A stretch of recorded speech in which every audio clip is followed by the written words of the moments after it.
Salut à tous, c'est Davy. J'espère que vous allez bien. Dans cette vidéo, on va parler des illustrations lenticulaires sur Vivi. Donc, lenticulaire, ça veut dire quoi? Ça veut dire que lorsqu'on incline ces illustrations à gauche ou à droite, plus ou moins à gauche ou à droite, eh bien, le design change. C'est-à-dire que on va soit avoir un changement de teinte, un changement de couleur, soit même un changement de graphisme dans certains cas, c'est-à-dire qu'on peut avoir deux tableaux en un. Alors ça peut être soit lorsqu'on incline le tableau, soit évidemment lorsqu'on se déplace par rapport à l'axe d'un tableau qui serait fixé à un mur. Donc ça c'est pour la petite définition. Là ce que je vais vous montrer dans cette vidéo, c'est le fait que il y a un potentiel sur ces pièces lenticulaires parce que elles sont du plus bel effet, justement de par ce côté lenticulaire et par d'autres spécificités dont on va parler dans cette vidéo. Et je vais aussi d'ailleurs vous parler d'une particularité dans l'un de ces lenticulaires, un truc que j'ai déniché. Je pense que personne l'a vu qui est peut-être la prémisse d'une future fonctionnalité, je ne sais pas, ou bien qui n'est absolument rien du tout. C'est peut-être juste un bug graphique, je ne sais pas, vous verrez, c'est assez surprenant. Donc restez bien jusqu'à la fin de la vidéo. Alors, on va déjà voir pourquoi ces pièces-là de cette série sortie en 2022, Mickey and Friends, pourquoi ces pièces sont actuellement hyper sous-cotées selon moi et pourquoi il y a un potentiel là-dedans. Déjà, on va voir un petit peu le côté lenticulaire de cette illustration Goofy. Donc, vous avez vu, il y a tous les personnages mythiques de la franchise Disney, Minnie, Mickey, Donald, Daisy, Pluto. Donc voilà ce que ça donne, le côté lenticulaire. Vous avez donc un Goofy, un dingo, qui est représenté dans l'intégralité du tableau. Et on passe de cette illustration à l'intérieur de la maison de dingo, de Goofy, avec lui-même représenté dans un petit cadre. Vous voyez le type d'effet que ça peut donner. Alors là, c'est fait automatiquement, mais on peut bien sûr le faire manuellement et le faire doucement, pour bien voir le passage d'un graphisme à un autre. Donc ça, c'est une première chose qui est assez intéressante, d'un point de vue de l'effet. Deuxième chose, vous l'avez peut-être remarqué, mais on a à l'arrière du tableau également la signature du personnage. Vous voyez que c'est indiqué Goofy ici avec un petit chapeau sur le F, donc très sympa, c'est également une seconde valeur ajoutée. Et le troisième valeur ajoutée, c'est le fait qu'on a de la musique. C'est pour ça que je touche pas au tableau manuellement. J'aurais pu vous montrer ce que ça donnait quand on le fait lentement. C'est parce que je veux pas vous casser les oreilles avec la musique. Vous le ferez vous-même, mais c'est assez sympa parce qu'on a une musique en plus de la signature et de l'effet lenticulaire, et me semble-t-il, on a une musique différente sur chacun de ces cadres. Donc 3 grosses valeurs ajoutées. Alors vous allez me dire, c'est bizarre, on a du Disney, on a 3 valeurs ajoutées, et ces pièces sont sous-cotées. Oui, parce que déjà, ça commence à remonter, ça fait plus d'1 an qu'elles sont sorties, il y a eu plein d'autres pièces Disney depuis, et surtout, le problème ici, c'est le nombre d'éditions. Vous voyez qu'on est sur le Secret Rare, et on est quand même à 4444 éditions. Si on regarde ce qui se passe au niveau des premiers, par exemple le Minnie Mouse, le commun, là on est sur plus de 10 000, je crois même près de 14 000, 13 928 éditions. Bon, c'est quand même sold out, mais vous voyez que c'est énorme. Il y a énormément d'éditions. Alors pourquoi selon moi il y a un potentiel sur ces pièces, un potentiel que peu de gens voient actuellement? C'est assez simple, on l'a vu, on a 3 fortes valeurs ajoutées, on en a même une 4e dans le sens où c'est du Disney et que ce sont des personnages mythiques. On a également le fait que, d'un point de vue listing, c'est-à-dire de pièces disponibles sur le marché, on n'en a pas beaucoup, si vous regardez. Le Mini, il a 14 000 pièces, il n'y a que 50 listings, 52 listings. Si on regarde au niveau du Goofy,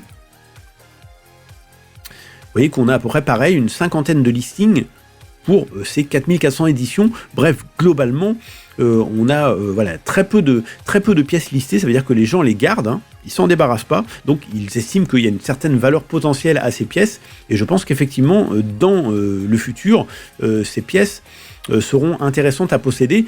Alors, dans un futur plus ou moins proche, parce que, évidemment, pour le Mini, qui a 14 000 éditions, on va plutôt se baser sur un futur un petit peu long terme, c'est-à-dire lorsqu'il y aura des dizaines de milliers, des centaines de milliers d'utilisateurs sur la plateforme.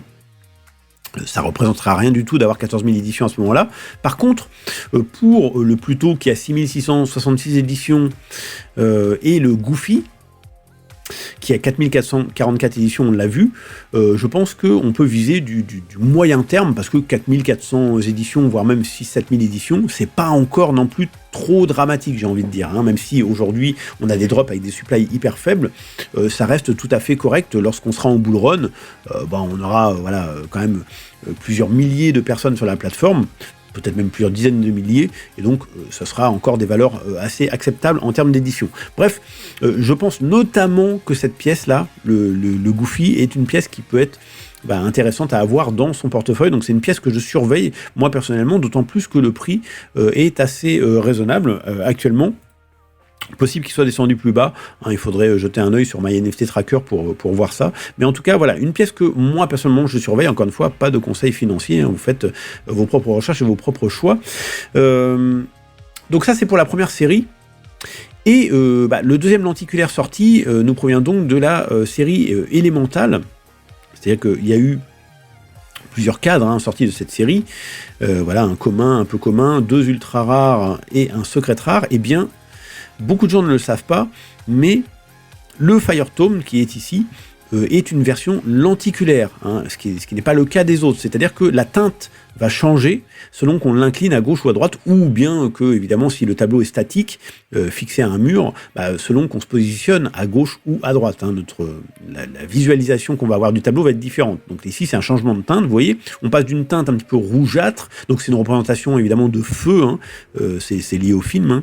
Donc on passe d'une représentation de feu assez sombre, rouge, à une représentation de feu un petit peu plus jaune, peut-être moins intense, et donc un tableau qui passe du plus sombre au plus clair, comme vous voyez, donc vraiment un effet, du plus bel effet, si je puis dire. Et celui-ci, je pense qu'il a du potentiel, déjà parce qu'il est très joli, et que l'effet est sympa, mais aussi parce que le nombre d'éditions est pas du tout... n'a rien à voir avec ce qu'on a vu précédemment avec les Goofy et autres mini. Vous voyez qu'ici on est sur du 650 éditions, alors il en reste en plus 234. Les autres pièces précédemment étaient sold out, c'est important à noter. Ici c'est pas du sold out, c'est un film qui vient de sortir. Je crois même qu'en France il est diffusé depuis hier seulement, puis aux États-Unis ça fait peut-être 3-4 jours, quelque chose comme ça. Les critiques que j'ai lues sont plutôt positives. Donc je pense que les éditions restantes devraient s'étioler, devraient disparaître assez rapidement dans les semaines qui viennent, et donc une fois que ce sera fait, le prix de ces pièces devrait grimper, et notamment le prix de cette pièce-là qui, en plus du fait qu'elle n'a pas beaucoup d'éditions, est une version lenticulaire, encore une fois, ce que peu de monde a encore capté. Alors pour finir, je voulais aussi vous montrer une particularité, un petit truc bizarre que j'ai déniché au niveau de cette pièce. Donc déjà, il y a deux choses en fait. Vous voyez qu'il y a ici une espèce de reflet, on dirait un écran de cinéma, blanc, qui est projeté à l'arrière de cette pièce. Donc je ne sais pas si c'est juste un effet qui est mal fait, parce que on voit que c'est un petit peu pixelisé, vous voyez, quand ça passe là, ici, le gris, le blanc, c'est un petit peu bizarre comment c'est fait, donc ça c'est déjà, ça interpelle un petit peu, mais c'est pas ça que je voulais vous montrer. Ce que je voulais vous montrer, c'est qu'à l'intérieur du cadre, quand on zoome, je vais essayer de montrer ça, alors il y a un côté où on le voit beaucoup mieux, d'ailleurs je sais même pas si on le voit de l'autre côté, mais en fait, on voit apparaître, vous le voyez un petit peu là au fond, on voit apparaître une enceinte.